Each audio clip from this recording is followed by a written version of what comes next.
सभी भक्तजनों को जय श्री कृष्ण। पोष शुक्ल पक्ष पुत्रदा एकादशी। श्री कृष्ण गोविंद हरे मुरारी, हे नाथ नारायण वासुदेव।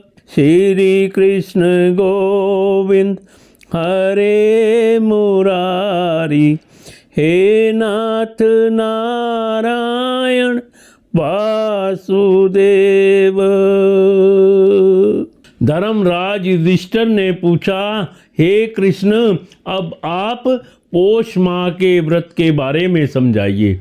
इस दिन कौन से देवता का पूजन होता है तथा उसकी क्या विधि है? इस पर श्री कृष्ण भगवान बोले, हे राजन, पोष शुक्ल पक्ष की एकादशी का नाम पुत्रदा एकादशी है। इसका पूजन विधि पूर्वक करना चाहिए। इस व्रत में नारायण भगवान की पूजा करनी चाहिए। इसके पुण्य से मनुष्य तपस्वी, विद्वान और लक्ष्मीवान होता है। इसकी मैं एक कथा कहता हूँ, उसे सुनो। भद्रावली नगरी में सुकेतुमान राजा राज्य करता था। वह निपुत्र था। उसकी स्त्री का नाम शव्या था। वह सदैव निपुती होने के कारण चिंतित रहती थी। इस पुत्रहीन राजा के पितृ रो रो कर पिंड लेते थे और सोचा करते थे कि इसके बाद हमें कौन पिंड देगा। इधर राजा को भी राज्य वैभव से संतोष नहीं होता था। इसका एकमात्र कारण पुत्रहीन होना था। वह विचार करता था कि मेरे मरने पर मुझे कौन पिंड देगा। बिना पुत्र के पितरों और देवताओं से उत्तरण नहीं हो सकते। जिस घर में पुत्र ना हो वहाँ सदैव अंधेरा ही रहता है। इसीलिए मुझे पुत्र की उत्पत्ति के लिए प्रयत्न करना चाहिए। पूर्व जन्मों के कर्मों से ही इस जन्म में पुत्र और धन आदि मिलते हैं। इस तरह राजा रात दिन इसी चिंता में लगा रहता था। एक दिन राजा ने अपना शरीर त्याग देने की सोची, परंतु विचार करने लगा कि आत्मघात करना महापाप है। वन को चल दिया। राजा घोड़े पर सवार होकर वन में पक्षियों और वृक्षों को देखने लगा। हाथी अपने बच्चों और हथनियों के बीच में घूम रहे हैं। राजा सोच विचार में लग गया। राजा प्यास के कारण अत्यंत बेचैन होने लगा और पानी की तलाश में आगे बढ़ा। कुछ ही आगे जाने पर उसे एक सरोवर मिला। उस सरोवर के चारों तरफ मुनियों के आश्रम बने थे।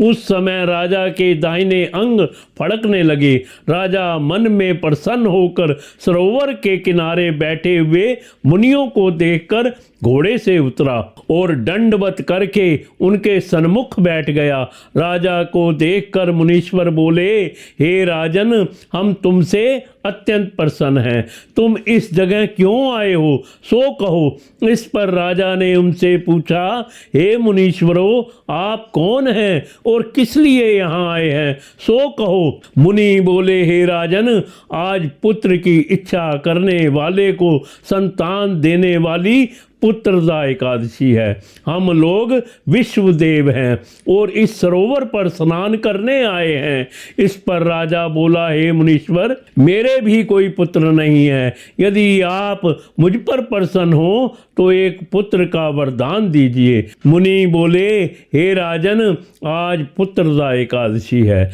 आप इसका अवश्य ही व्रत करें। भगवान की कृपा से आपको अवश्य ही पुत्र प्राप्त होगा। मुनि के वचनों के अनुसार राजा ने एकादशी का व्रत किया एवं द्वादशी को पारायण किया और मुनियों को प्रणाम करके अंत में अपने महल को वापस आया। अंत में रानी ने गर्भ धारण किया और 9 माह के पश्चात उसके एक पुत्र रतन पैदा हुआ।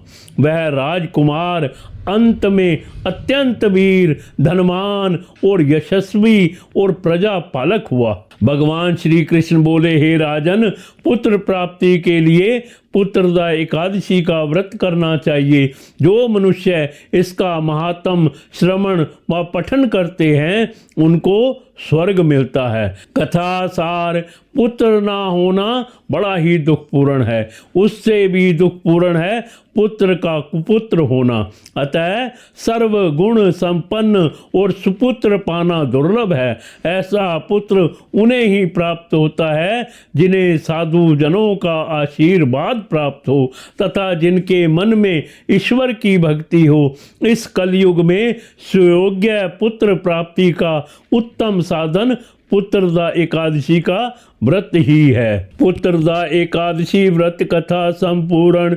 श्री कृष्ण गोविंद हरे मुरारी, हे नाथ नारायण वासुदेव। श्री कृष्ण गोविंद हरे मुरारी, हे नाथ नारायण वासुदेव।